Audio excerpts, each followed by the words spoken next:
Hello friends, welcome back. आपके अपने YouTube channel learn book classes में आपका स्वागत है। आई होप कि आप सभी लोग अच्छे होंगे। तो सबसे पहले आप सभी को आज के दिन सैनिक दिवस मनाया जाता है, तो सैनिक दिवस की ढेर सारी शुभकामनाएं। आज के इस क्लास में हम लोग सीटीपी के कुछ ऐसे क्वेश्चन डिस्कस करेंगे जो कि आपके सीटेट और सुपर टेट के लिए बहुत इंपॉर्टेंट होने वाले हैं। ठीक है, सीटेट में कम पूछे जा सकते हैं क्वेश्चन, लेकिन आपके सुपर टेट और यूपी टेट या अदर टीचिंग एग्जाम में ये बहुत ही इंपॉर्टेंट क्वेश्चन होने वाले हैं। तो आइए आज का जो पहला क्वेश्चन है हम लोग डिस्कस करते हैं। देखिए, जो पहला क्वेश्चन है, द कंडीशन ऑफ लर्निंग पुस्तक के रचयिता हैं। देखिए, ये जितने भी क्वेश्चन होंगे शिक्षण अधिगम की जो मूल प्रक्रिया है उस पर आधारित होंगे, कुछ बाहरी के भी क्वेश्चन होंगे। तो देखिए, आज का जो पहला क्वेश्चन है कि द कंडीशन ऑफ लर्निंग पुस्तक के रचयिता हैं गैने, पावलाव, थॉर्नडाइक, स्किनर। देखिए, ये बहुत ही महत्वपूर्ण किताब है, द कंडीशन ऑफ लर्निंग। और जो इसके जो रचयिता हैं वो आपके गैने हैं, तो इसका आपका फर्स्ट ऑप्शन सही करना होगा। ठीक है, देखिए नेक्स्ट क्वेश्चन है कि गैने की अधिगम श्रृंखला में सोपान है। देखिए, पूछ रहा है कि जो गैने हैं इनके अधिगम श्रृंखला में कितने सोपान है, 7, 8, 9, 10। तो देखिए, इन्होंने 8 सोपानों को दिया था। गैने ने अपने अधिगम श्रृंखला में 8 सोपानों को दिया था, और वो द कंडीशन ऑफ लर्निंग में आपको देखने को मिलेगा। ठीक है, आइए नेक्स्ट क्वेश्चन देखते हैं। देखिए, मूल प्रवृत्तियों को जन्मजात प्रवृत्तियां मानने वाले मनोवैज्ञानिक हैं ड्रेवर, मैकडूगल, फ्रायड, रूसो। देखिए, जो मूल प्रवृत्तियां हैं इनके इसके जन्मदाता कौन या इसके मनोवैज्ञानिक कौन है, तो आप सभी लोग जानते हैं कि मैकडूगल हैं।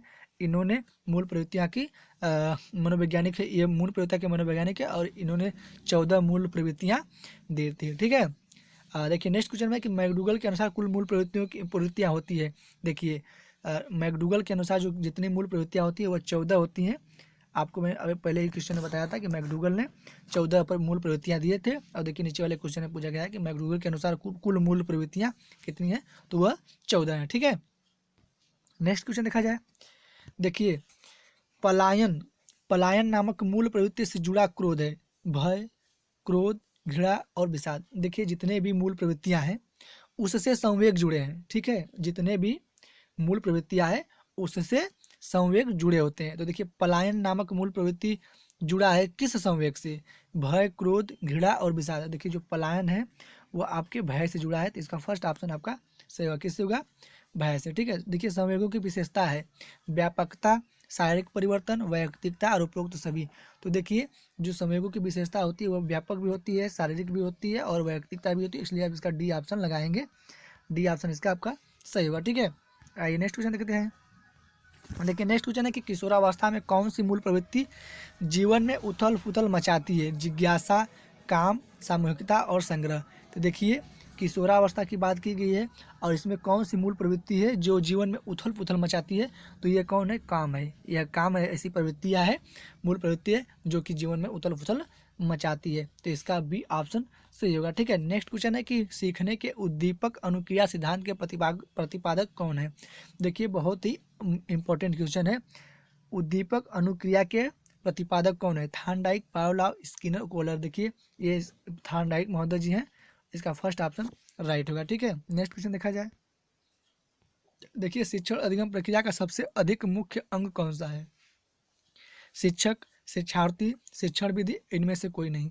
तो देखिए, जो शिक्षण प्रक्रिया की बात हो रही है यहाँ पे, अब पूछा कि सबसे अधिक मुख्य अंग कौन है, शिक्षक, शिक्षार्थी, शिक्षण विधि और इनमें से कोई नहीं। देखिए, शिक्षार्थी। क्यों शिक्षार्थी, क्योंकि शिक्षार्थियों को शिक्षा का केंद्र माना गया, इसलिए इसका ऑप्शन बी आपको सही करना होगा। ठीक है, नेक्स्ट क्वेश्चन है कि देखिए, शिक्षा मनोविज्ञान क्या है, शिक्षा मनोविज्ञान क्या महत्व है, खेल द्वारा शिक्षा देने का महत्व, बालक की वैयक्तिक विभिन्नताओं को जानना व शैक्षिक समस्याओं को सुलझाने में मदद, महाविद्यालय में शांति स्थापित करने में मदद और अध्ययन काल समाप्त होने पर रोजगार दिलाने में मदद।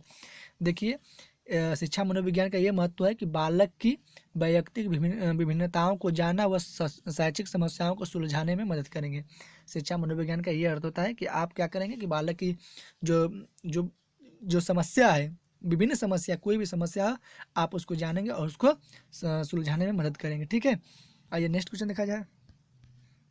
देखिए नेक्स्ट क्वेश्चन है कि शिक्षक के लिए मनोविज्ञान का क्या महत्व है। देखिए यहाँ पे बोला गया है कि शिक्षक के लिए मनोविज्ञान का क्या महत्व है।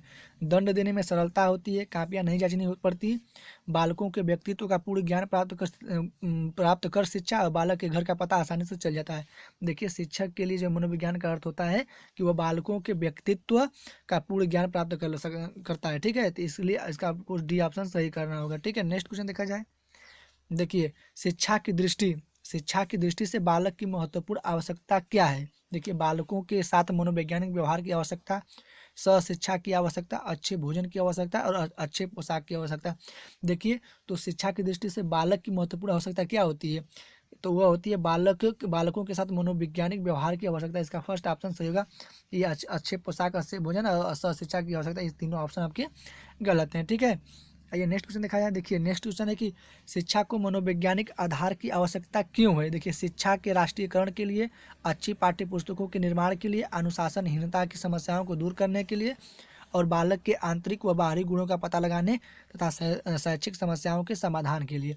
देखिए तो क्या होता है कि शिक्षा का जो मनोवैज्ञानिक आधार आवश्यक क्यों है, इसलिए आवश्यक है कि बालक के आंतरिक व बाहरी गुणों का पता लगाने तथा शैक्षिक समस्याओं के समाधान के लिए आवश्यकता होती है। इसलिए इसका आपको डी ऑप्शन सही करना होगा। D option is the right answer. ठीक है, आइए नेक्स्ट क्वेश्चन देखा जाए। देखिए बहुत ही अच्छा क्वेश्चन है कि शिक्षा क्या है।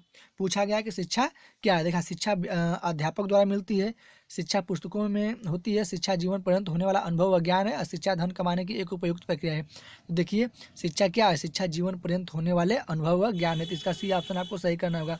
इससे यह शिक्षा कोई जरूरी नहीं है कि अध्यापक द्वारा मिले या कोई जरूरी नहीं कि पुस्तक द्वारा मिले, और शिक्षा धन कमाने के लिए नहीं है। ठीक है, इसलिए इसका सी ऑप्शन हमको सही करना होगा। देखिए मनोविज्ञान क्या है। देखिए बहुत ही मस्त मस्त क्वेश्चन है जो कि आपके सीटेट, आपके यूपी टेट में भी ऐसे क्वेश्चन पूछे जाएंगे। बस तो 2 अक्षर का, और आप इसको लगाने में कंफ्यूज जाएंगे, कहेंगे कि पेडोलॉजी का क्वेश्चन है कि नहीं, पेडोलॉजी का नहीं, एक कंटेंट का क्वेश्चन है। ठीक है, देखिए मनोविज्ञान क्या है। मनोविज्ञान एक वस्तु है, मनोविज्ञान एक नवीन ज्ञान है, मनोविज्ञान मानव इतिहास का विज्ञान और मनोविज्ञान मानव व्यवहार का विज्ञान है। देखिए मनोविज्ञान क्या है, तो मनोविज्ञान मानव व्यवहार का विज्ञान है, जो कि व्यवहार का विज्ञान कहा जाता है। ठीक है, इसलिए इसका डी ऑप्शन आपको सही करना होगा। देखिए शिक्षा मनोविज्ञान क्या है। देखिए वहाँ पर मनोविज्ञान की बात हो रही है और यहाँ पे शिक्षा मनोविज्ञान की बात तो हो रही है। तो देखिए शिक्षा मनोविज्ञान क्या है। शिक्षा मनोविज्ञान आत्मा का विज्ञान है, शिक्षा मनोविज्ञान शैक्षिक परिस्थितियों का मनोवैज्ञानिक दृष्टि से अध्ययन है, या शिक्षा मनोविज्ञान विद्यार्थी के मन व आचरण का अध्ययन, या शिक्षा मनोविज्ञान एक अच्छी विषय है। तो देखिए मनोविज्ञान ये अच्छा विषय है, तो नकारात्मक गलत है, और मनोविज्ञान आत्मा का विज्ञान है नहीं, क्योंकि जो मनोविज्ञान है इस टाइम है वह क्या है, व्यवहार का मनोविज्ञान है। देखा 2 क्वेश्चन है। देखिए शिक्षा मनोविज्ञान विद्यार्थी मन व आचरण का अध्ययन नहीं होता, ये गलत है। आपका सही ऑप्शन ये होगा कि शिक्षा मनोविज्ञान शैक्षिक परिस्थितियों का मनोवैज्ञानिक दृष्टि से अध्ययन, इसलिए आपका बी ऑप्शन इसका सही होगा। ठीक है, आइए नेक्स्ट क्वेश्चन देखा जाए।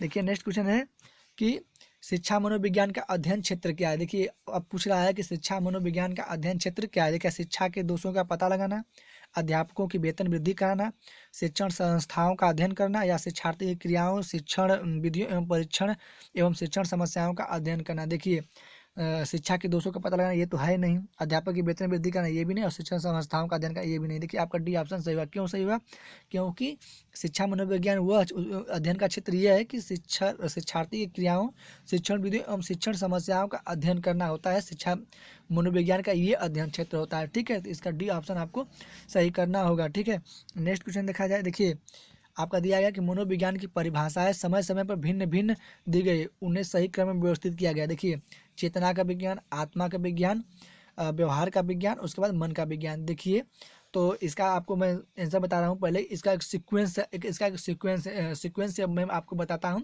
कि जो मनोविज्ञान कैसे कैसे किस किस स्टेजेज में आपको आगे बढ़ने को मिला। देखिए तो पहले जो विज्ञान था वह आत्मा का विज्ञान था, उसके बाद हुआ मन का विज्ञान, उसके बाद हुआ चेतना का विज्ञान, और तब जाकर हुआ आपका व्यवहार का विज्ञान। ठीक है, तो इसका देखिए पहले मैं आपको लिख दे रहा हूँ। तो इसका मन का देखिए पहला ऑप्शन सही होगा, पहला ऑप्शन आपका सही होगा, क्योंकि जो पहला है वह आत्मा का विज्ञान था, फिर आपका मन का विज्ञान हुआ, फिर आपका चेतना का विज्ञान हुआ, तब जाके आपका हुआ व्यवहार का विज्ञान। और जो प्रेजेंट टाइम है वो विज्ञान किसका है, व्यवहार का विज्ञान। इसलिए आपका ये थर्ड है विज्ञान का व्यवहार, इसलिए आपका ये सीक्वेंस में लिखने की बात करें तो आपका फर्स्ट आंसर सही होगा। अगर पूछेगा इस समय कौन सा विज्ञान है तो आप इसको लगाएंगे कि व्यवहार का विज्ञान। ठीक है, नेक्स्ट क्वेश्चन देखा जाए।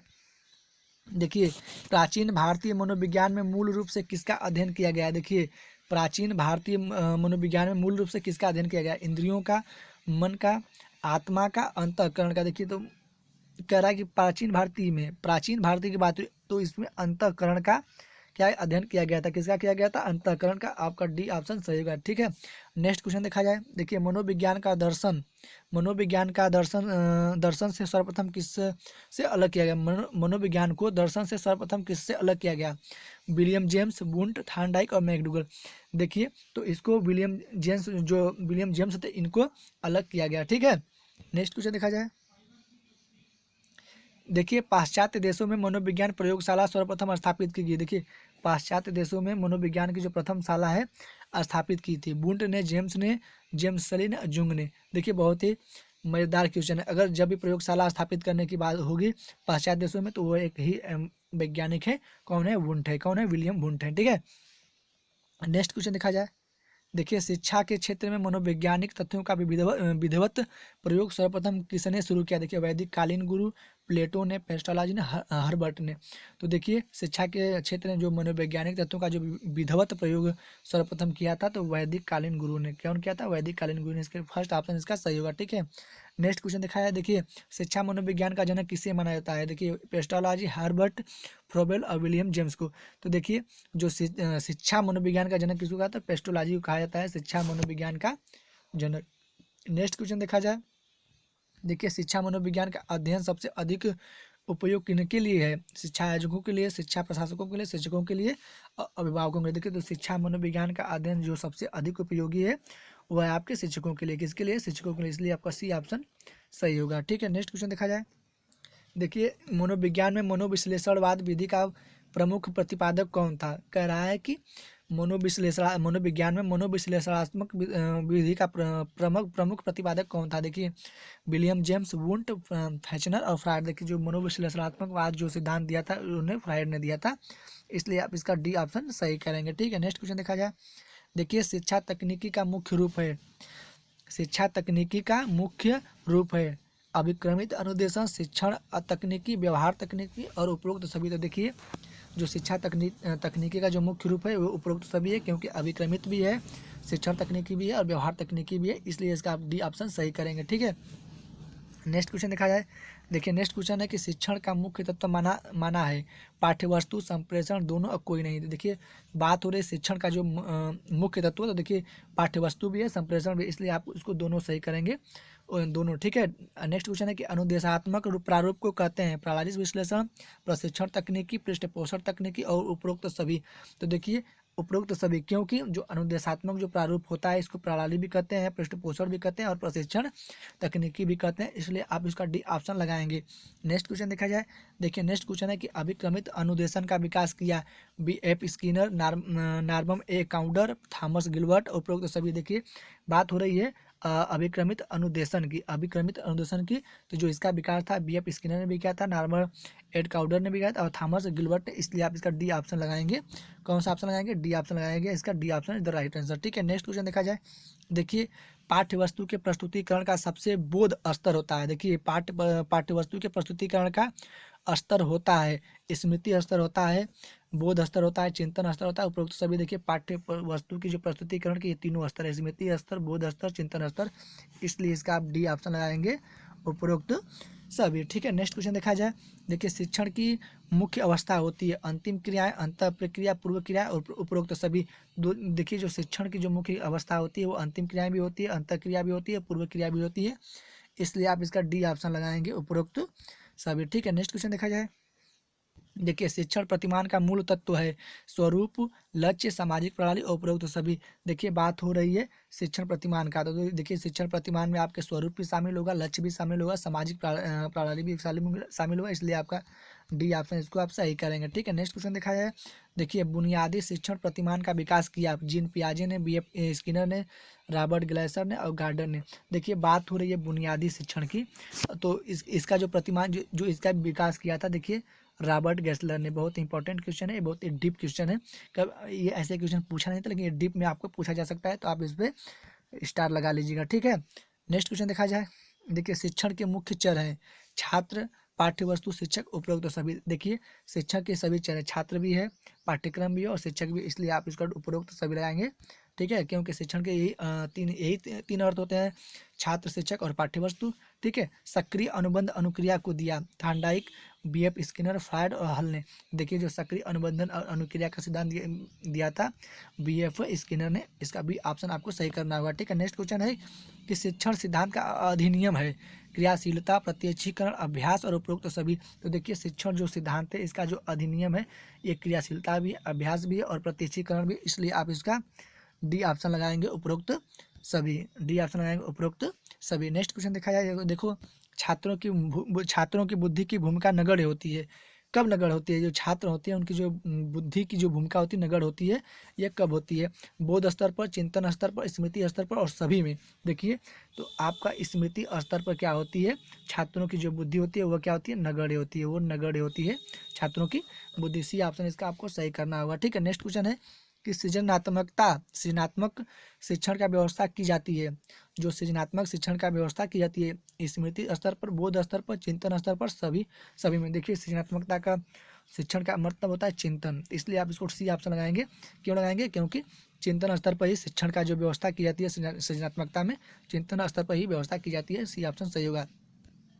नेक्स्ट क्वेश्चन देखा जाए। देखिए बोध स्तर के शिक्षण का विकास किया, बात हो रही है बोध स्तर। देखिए बोध स्तर के शिक्षण का विकास किया कूट, लेविन, हर्बर्ट, मैरिसन और हंट ने।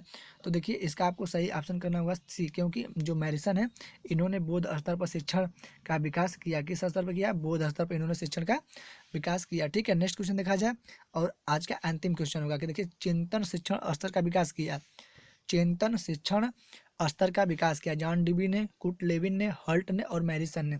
देखिए तो चिंतन जो स्तर की बात हो रही है इसका विकास किया था हल्ट ने, आपको सी ऑप्शन सही करना होगा। तो कमेंट करके जरूर बताइएगा कि आपको वीडियो कैसा लगा। अगर वीडियो आपको अच्छा लगे तो लाइक करें, दोस्तों को शेयर करें और सब्सक्राइब करके बेल आइकन दबाना ना भूलें। तो बस आज की वीडियो में बस इतना ही। जय हिंद, जय भारत।